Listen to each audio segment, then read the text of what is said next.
अगर आपको सच्चा कंटेंट भक्ति पसंद है तो अभी चैनल को सब्सक्राइब करें, लिपन कुमार ब्लॉग्स को, और इस वीडियो को जरूर देखें। इस ब्रह्मांड का सबसे अटल सत्य मृत्यु है। चाहे वह राजा हो या रंक देवता हो या दानव, जिसका जन्म हुआ है उसका अंत निश्चित है। मृत्यु के देवता यमराज जब अपने भैंसे पर सवार होकर हाथ में कालपाश लिए निकलते हैं तो तीनों लोकों में ऐसा कोई नहीं जो उनका मार्ग रोक सके। लेकिन पुराणों के पन्नों में एक ऐसी घटना भी दर्ज है जब स्वयं यमराज को अपने प्राण बचाकर पीछे हटना पड़ा था। आखिर ऐसा क्या हुआ था कि मृत्यु के देवता को युद्ध भूमि से पलायन करना पड़ा? वह कौन सी शक्ति थी जिसके सामने काल भी बौना पड़ गया? ये कहानी है एक पुत्र के असीम प्रेम, एक मां की ममता और उस महायुद्ध की जिसने सृष्टि की नींव तक हिला दी थी। कहानी की शुरुआत होती है स्वर्गलोक से, जहां पुंजिक स्थला नाम की एक अत्यंत सुंदर अप्सरा निवास करती थी। अपने सौंदर्य और चंचल स्वभाव के कारण वे पूरे देवलोक में प्रसिद्ध थी, किंतु नियति को कुछ और ही स्वीकार्य था। एक बार भूलवश उनसे एक महान तपस्वी आर्षि का अपमान हो गया। क्रोधित आर्षि ने उन्हें श्राप दिया कि उन्हें स्वर्ग त्याग कर पृथ्वी पर एक वानरी के रूप में जन्म लेना होगा। पुंजिक स्थला विलाप करने लगी, क्षमा याचना करने लगी। तब आर्षि को दया आई और उन्होंने कहा, यह श्राप ही तुम्हारे मोक्ष का द्वार बने। पृथ्वी पर तुम भगवान शिव के 11वें रुद्र अवतार की माता बनोगी। समय का चक्र आगे बढ़ा। वही अप्सरा पृथ्वी पर माता अंजना के रूप में अवतरित हुई। उन्होंने वर्षों तक कठोर तपस्या की और उनके गर्भ से पवन पुत्र हनुमान का जन्म हुआ।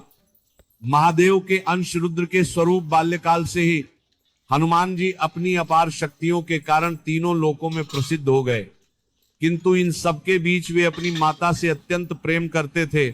उनके लिए माता अंजना ही उनका संसार थी, उनका स्वर्ग थी।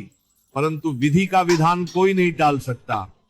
आर्षि का श्राप और वरदान दोनों ही समय की सीमा से बंधे थे।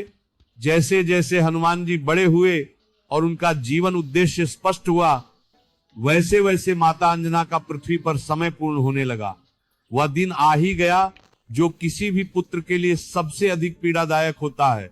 माता अंजना अपने कक्ष में ध्यानस्थ थी, तभी वातावरण में एक विचित्र परिवर्तन होने लगा।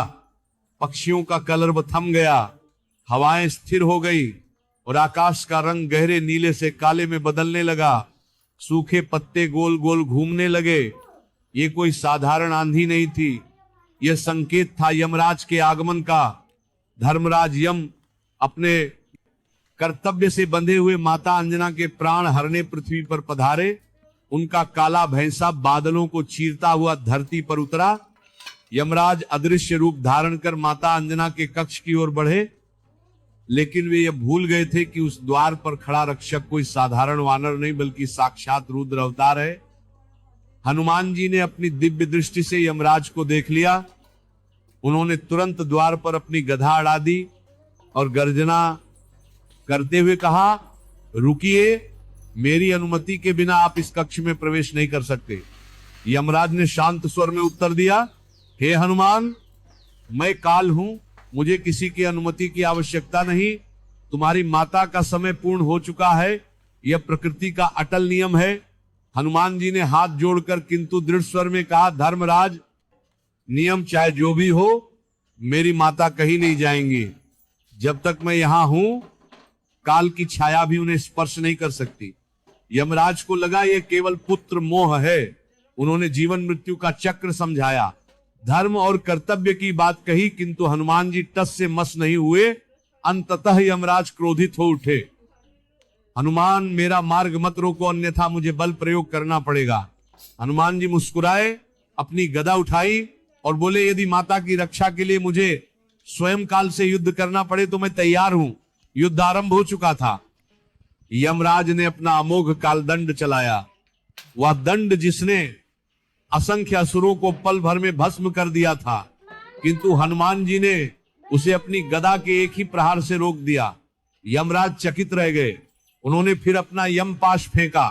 वह पाश जिससे आज तक कोई भी जीव मुक्त नहीं हुआ था। जैसे ही यमपाश हनुमान जी की ओर बढ़ा, उन्होंने एक भयंकर हुंकार भरी, उसी क्षण उनका रूप बदलने लगा। वह सौम्य वानर अब प्रलयंकारी विकराल स्वरूप धारण कर चुका था। उनका आकार बढ़ता गया, सिर बादलों से ऊपर और चरण पाताल तक पहुंच गए। आंखें सूर्य के समान दहकने लगी, मुख अग्नि भट्ठी जैसा जल उठा, प्रत्येक श्वास से आंधियां चलने लगी। ये था हनुमान जी का विकराल रुद्र रूप। उन्होंने गरज कर कहा, यमराज, यदि तुमने मेरी माता की ओर एक भी कदम बढ़ाया तो आज यमलोक में कोई राजा नहीं बचेगा, मैं स्वयं मृत्यु की मृत्यु बन जाऊंगा। तीनों लोकों में हाहाकार मच गया, पर्वत कांपने लगे, समुद्र उभरने लगे। यमराज जो स्वयं भय के देवता हैं, आज पहली बार भयभीत थे। वे समझ गए कि उनके सामने हनुमान नहीं बल्कि स्वयं महाकाल शिव खड़े हैं। यदि युद्ध हुआ तो सृष्टि का संतुलन नष्ट हो जाएगा। डर के मारे यमराज ने अपने शस्त्र नीचे कर दिए और वहां से पीछे हट गए। मृत्यु का रुकना प्रकृति के लिए घातक था। तभी ब्रह्मा जी और देवराज इंद्र वहां प्रकट हुए। ब्रह्मा जी ने हनुमान जी को शांत करते हुए कहा, हे रुद्र अवतार, शांत हो जाओ। यमराज केवल अपना कर्तव्य निभा रहे हैं। जन्म और मृत्यु शरीर के धर्म है। हनुमान जी का क्रोध धीरे धीरे शांत हुआ। उन्होंने देखा माता अंजना का शरीर अब दिव्य ज्योति में परिवर्तित हो रहा था। उनका वानर रूप विलीन हो चुका था और वे पुनः अपने अप्सरा स्वरूप में प्रकट हो गई। माता ने मुस्कुराकर कहा, पुत्र शरीर नश्वर है पर हमारा प्रेम अमर है। हनुमान जी ने भाव विभोर होकर माता के चरणों में प्रणाम किया। देवताओं की आज्ञा और माता की इच्छा का सम्मान करते हुए उन्होंने यमराज को उनका कार्य करने दिया। माता अंजना दिव्य विमान में बैठकर स्वर्गलोक की ओर प्रस्थान कर गई। यमराज ने भले ही अंततः अपना कर्तव्य पूरा किया, लेकिन यह घटना इतिहास में स्वर्ण अक्षरों में अंकित हो गई कि एक पुत्र के प्रेम ने स्वयं मृत्यु को भी पीछे हटने पर विवश कर दिया था। हनुमान जी का वह विकराल रूप आज भी हमें सिखाता है कि भक्ति और प्रेम में वह शक्ति है जिसके आगे काल भी नतमस्तक हो जाता।